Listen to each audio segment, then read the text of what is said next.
भैया खेल होना चाहिए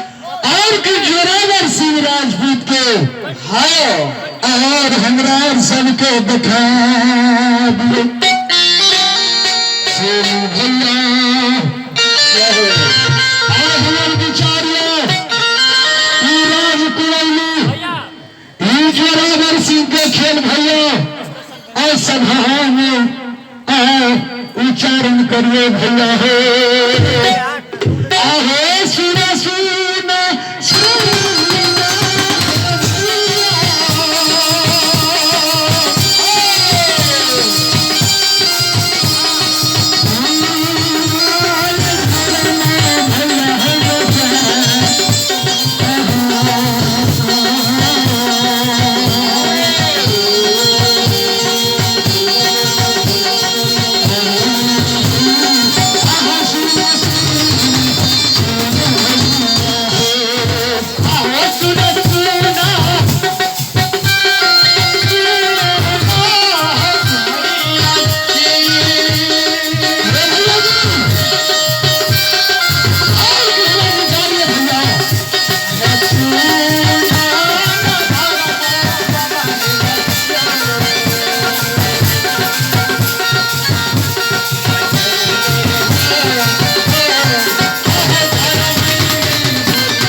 धर्म के बोली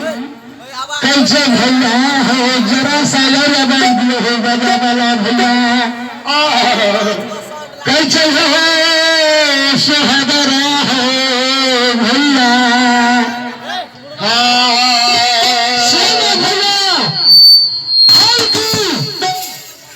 चलो चलो राज करोली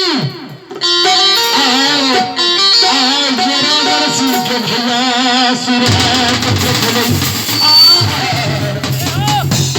जब तक जोरावर सिंह के सूरत में देखले भैया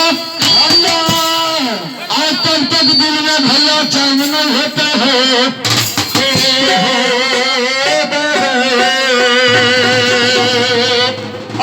मल्लान कहे सुबह और सुबह सुशी धर्म के बोली बाबू रे हे बाबू कहा अवताल काम शैतान का हुआ भगनी हे हो सुबह छोट छोट तेरा छोटे में नहीं छबाबू हो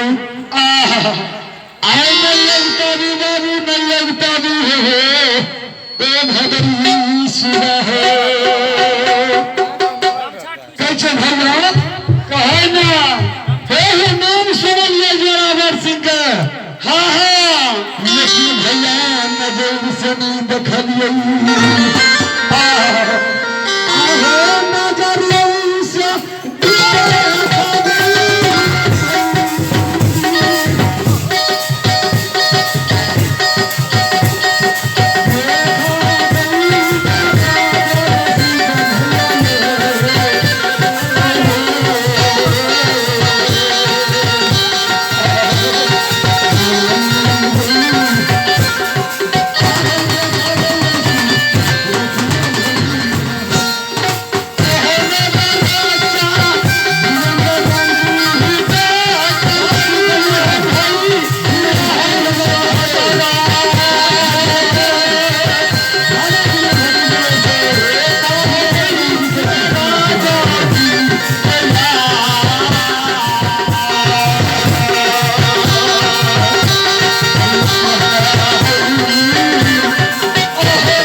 हमार विचार रखी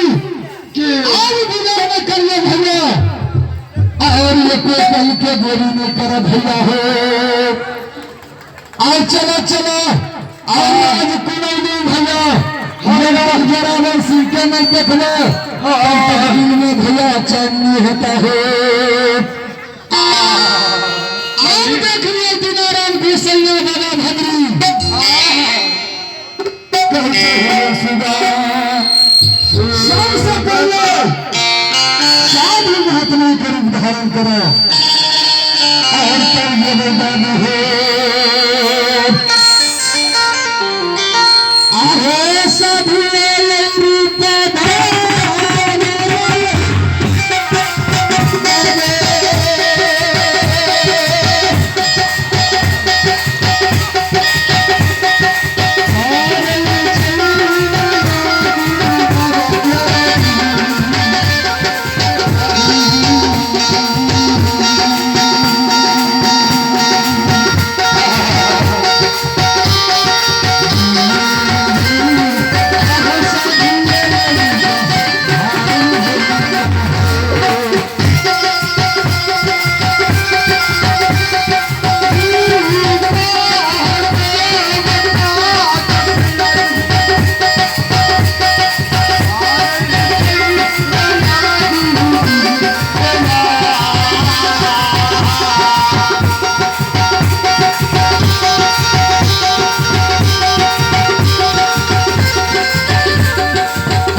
आज साधु महात्मा के रूप धारण भाग लिया कैसे हो भैया